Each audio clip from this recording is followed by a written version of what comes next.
Why humans wear a bone no other creature was ever issued. Run your tongue along the inside of your lower teeth right now.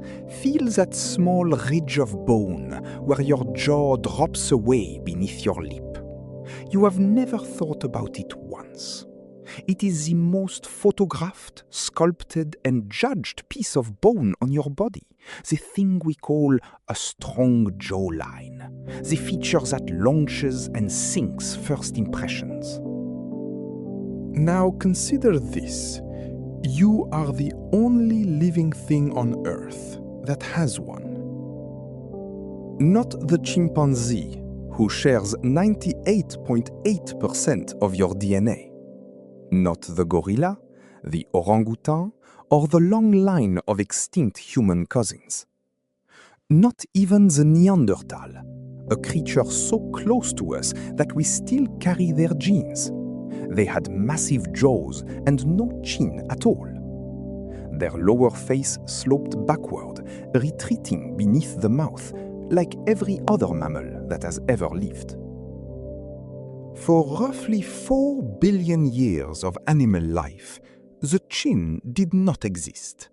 Then, in a geological blink, perhaps 200,000 years ago, it appeared on exactly one species, and nobody can definitively tell you why. In 2015, a team led by anthropologist Nathan Holton at the University of Iowa set out to settle the question with a quietly devastating piece of research.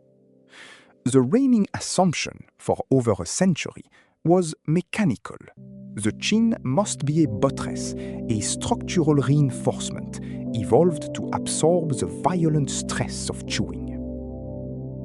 Holton's team measured the jaws of dozens of subjects, tracking facial growth from childhood into adulthood. The result inverted the entire premise.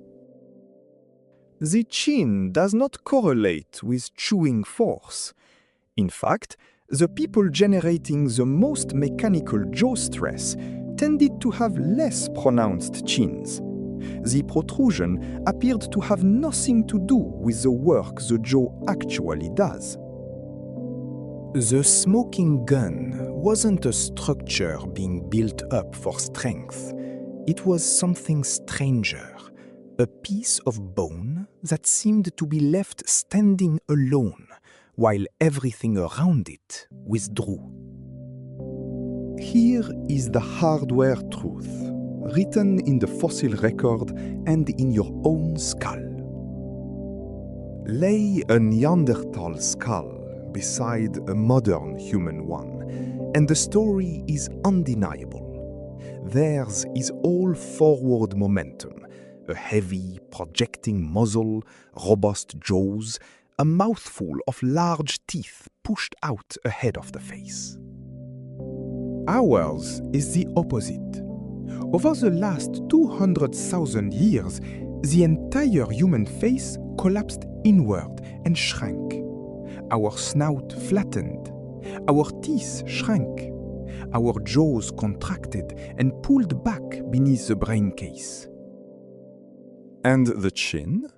Look closely at the X-rays, and the leading hypothesis snaps into focus. The chin is not a thing that grew outward. It is the only part of the lower jaw that didn't retreat. As the bone above it withdrew, the bottom edge held its ground, leaving a small, jutting monument at the base of a face that had otherwise marched backward. The chin is less a new invention than a fossilized shoreline, marking the high water point of a face that drained away. The evidence of that retreat is in your mouth right now. Crowded teeth, impacted wisdom teeth, a jaw too small for the dental set it inherited. You didn't get a chin because you grew one. You got a chin because the rest of your face left it behind. To understand why a face would shrink, step inside the body of the creature that started it, an early Homo sapiens, roughly 150,000 years ago, the day the retreat was already underway. Dawn. She wakes not to hunger pangs, but to the cold ash of last night's fire.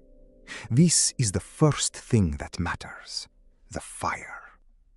Her ancestors woke to a full day's labor of raw chewing ahead of them. Hours of grinding tough roots and uncooked sinew that demanded a jaw like a vice. Mid-morning, she does not spend 6 hours a day chewing the way a gorilla must. The fire has already done the chewing for her. Heat has broken down the fibers, softened the flesh, unlocked the calories. Her meal is tender. Her jaw, for the first time in the history of her lineage, can afford to be lazy. Afternoon, tools do the rest. Stone blades slice what teeth once tore. Grinding stones pulp what molars once crushed. The enormous projecting jaw, that expensive architecture of bone and muscle, is now over-engineered for the soft, processed life she leads. Evolution does not reward expensive machinery doing easy work. Dusk. Around the fire, something else is happening. Something faces had never done before. She is talking. Complex, rapid, fluid speech. The tongue flicking against a jaw that no longer needs to be a fortress. Some researchers believe the chin is reinforcement for this delicate new muscular dance of language itself. Night. She sleeps with a face that is, generation by generation, growing smaller, flatter, gentler, softened by cooked food, by tools, by talk. And at the very bottom of that shrinking face, one stubborn ridge of bone refuses to recede. It will outlast her by 150,000 years. We will put it on coins. Here is the irony buried in your jawline. The chin is widely treated as a triumph, the crown of human refinement, the signature of the advanced face. But the chin is the scar tissue of a sacrifice. We softened our world. We tamed fire, invented cooking, ground our grain, and processed our food into ever gentler forms. Each innovation liberated us from the brutal labor of chewing, and each one quietly shrank the bone that chewing had built. The tragedy wasn't that our jaws failed. It was that we succeeded too well at feeding ourselves. We engineered food so easy to eat that our jaws stopped growing to full size. But our teeth never got the memo. They kept arriving at their ancient dimensions. The result? A full set of teeth crammed into a jaw built too small to hold them. This is why 1 in 3 modern humans needs orthodontic intervention. Why wisdom teeth, perfectly functional for our ancestors, now arrive impacted, infected, and surgically extracted by the millions. Why our shrunken airways make us the only primate that suffers epidemic sleep apnea, choking quietly in the night on the consequences of our own soft diet. The chin is the proud little flag planted at the edge of all of it, the visible monument to an invisible collapse. We didn't evolve a noble new feature.